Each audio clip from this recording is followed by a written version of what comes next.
Hello everyone, welcome to competition Roop channel. Competition Roop channel में आप सभी का स्वागत है।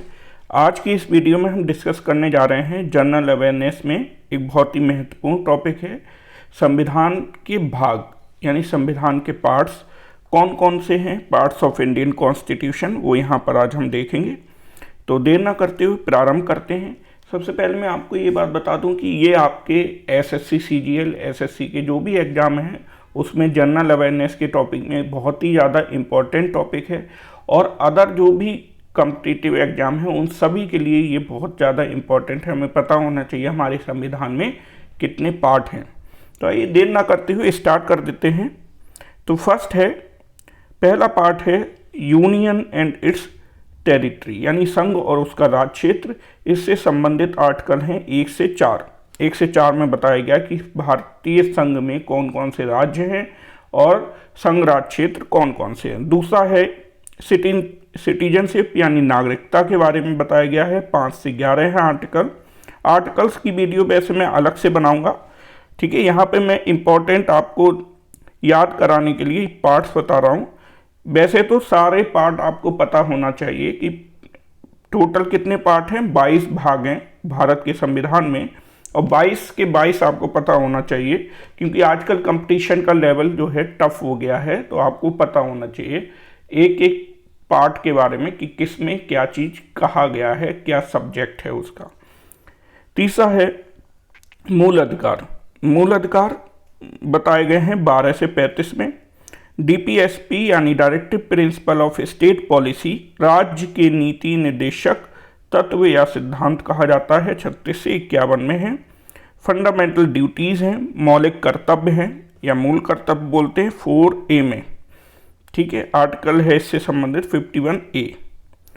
नेक्स्ट है यूनियन। ये जो पार्ट है ये काफ़ी इम्पोर्टेंट और बहुत ज़्यादा इसमें आर्टिकल हैं, 52 से लेके 151 तक हैं, ठीक है। इसमें अब क्या क्या एग्जीक्यूटिव में जैसे प्रेसिडेंट के बारे में बताया गया, प्रेसिडेंट के वर्क क्या होंगे, प्रेसिडेंट का अपॉइंटमेंट क्या होगा, और प्रेसिडेंट को किस तरह से उसके पोस्ट से हटाया जा सकता है। तो ये सब चीज़ें 52 से 78 में है। पार्लियामेंट यानी लोकसभा और राज्यसभा कैसे बनेगी, क्या वर्क होगा, वो सब इसमें बताया गया है। लेजिस्लेटिव पावर प्रेसिडेंट की 123 में। यूनियन जुडिशरी यानी यहाँ पर बताया गया सुप्रीम कोर्ट के बारे में, ठीक है, केवल सुप्रीम कोर्ट के बारे में। हाई कोर्ट के बारे में पार्ट 6 में यानी स्टेट में बताया गया है। कैग यानी controller and auditor general of India, ठीक है। कैग के बारे में आर्टिकल 148 से 151 में बताया गया है। नेक्स्ट है स्टेट। तो स्टेट में अब क्या हुआ, क्योंकि भारत में यूनियन है, स्टेट है और लोकल गवर्नमेंट है ना, लोकल गवर्नमेंट। तो स्टेट में क्या क्या है, एक तो डेफिनेशन बताई गई स्टेट क्या होगा, कौन स्टेट में आएगा। एग्जीक्यूटिव में यहाँ पर जैसे वहाँ प्रेसिडेंट था, यहाँ पर गवर्नर हो जाएगा। तो स्टेट में जो गवर्नर है उनसे संबंधित प्रोविजन है। लेजिस्लेटिव यानी विधानसभा और विधान परिषद, गवर्नर की लेजिस्लेटिव पावर, या मुख्य रूप से वो ऑर्डिनेंस की बात होती है 213 में और 123 में प्रेसिडेंट के ऑर्डिनेंस की।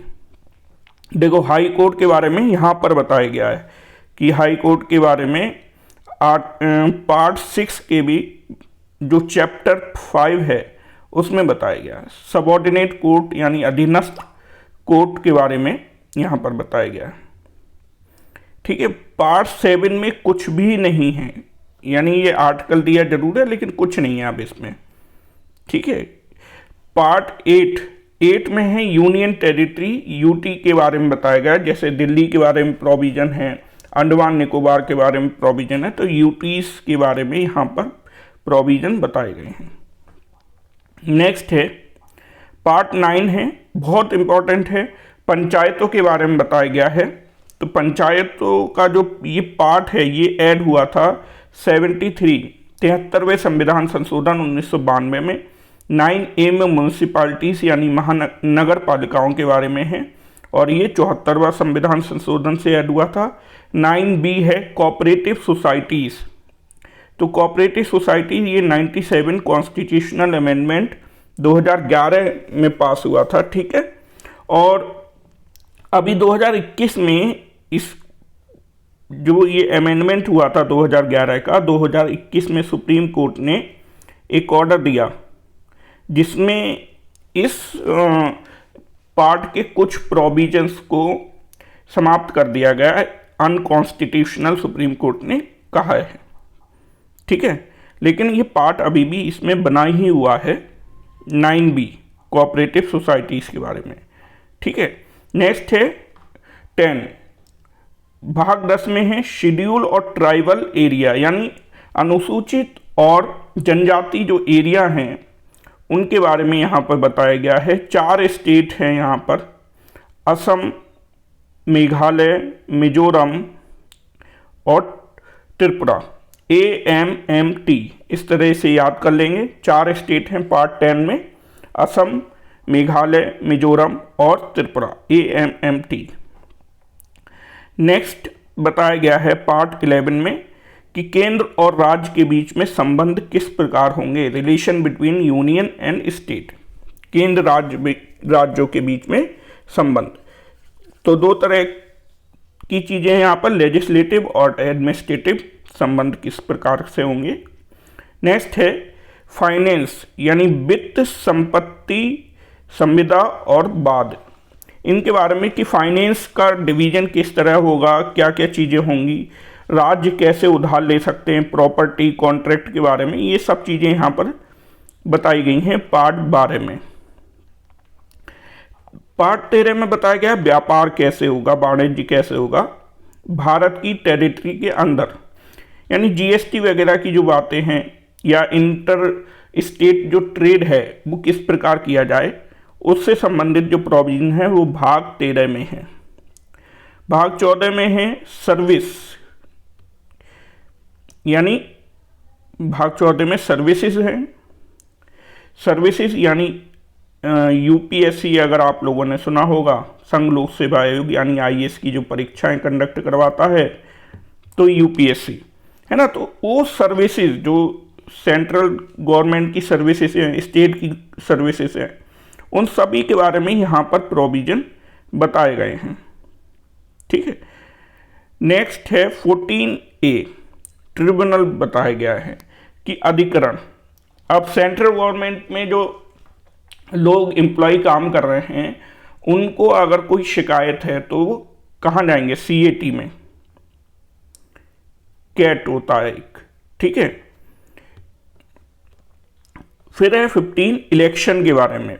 भाग 15 में है इलेक्शन, तो निर्वाचन, कि भारत में इलेक्शन जो MP MLA के इलेक्शन होते हैं और अदर जो इलेक्शन हैं वो किस प्रकार होंगे, कौन करवाएगा, तो इलेक्शन के बारे में जो प्रोविजन है वो भाग 15 में बताए गए हैं। भाग 16 में स्पेशल प्रोविजन बताए गए हैं कुछ स्पेशल क्लासेस के बारे में। क्लासेस का मतलब है महिलाओं के बारे में, पिछड़े वर्गों के बारे में, और इन सब जो स्पेशल क्लासेस हैं उनके बारे में यहाँ पर प्रोविज़न बताए गए हैं कि उन्हें क्या क्या फैसिलिटीज़ दी जाएंगी, किस प्रकार उनका संरक्षण किया जाएगा।